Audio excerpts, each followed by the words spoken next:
সাধাৰণ জ্ঞান। ভাৰতৰ প্ৰথম মহিলা ৰাষ্ট্ৰপতি প্ৰতিভা দেৱী সিং পাটিল। ভাৰতৰ প্ৰথম মহিলা প্ৰধানমন্ত্ৰী ইন্দিৰা গান্ধী। ভাৰতৰ প্ৰথম মহিলা ৰাজ্যপাল সৰোজিনী নাইডু। ভাৰতৰ প্ৰথম মহিলা মুখ্যমন্ত্ৰী সুচেতা কৃপালিনী। ভাৰতৰ লোকসভাৰ প্ৰথম মহিলা অধ্যক্ষ মীৰা কুমাৰ। বিধানসভাৰ প্ৰথম মহিলা অধ্যক্ষ চানু দেৱী। ভাৰতৰ প্ৰথম মহিলা IPS কিৰণ বেদী। ভাৰতৰ প্ৰথম মহিলা মহাকাশচাৰী কল্পনা চাওলা। ভাৰতৰ প্ৰথম এভাৰেষ্ট বিজয়িনী কুমাৰ বাসেন্দ্ৰী পাল। অসমৰ প্ৰথম মহিলা চিকিৎসক ৰজনীপ্ৰভা শইকীয়া। অসমৰ প্ৰথম মহিলা NCS বিষয়া সুচিব্ৰতা ৰায়চৌধুৰী।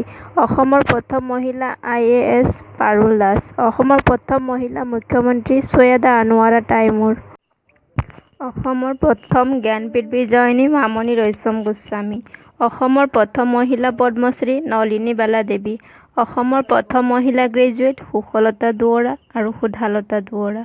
অসমৰ প্ৰথম মহিলা অৰ্জুন বঁটা বিজয়িনী মনালিছা বৰুৱা।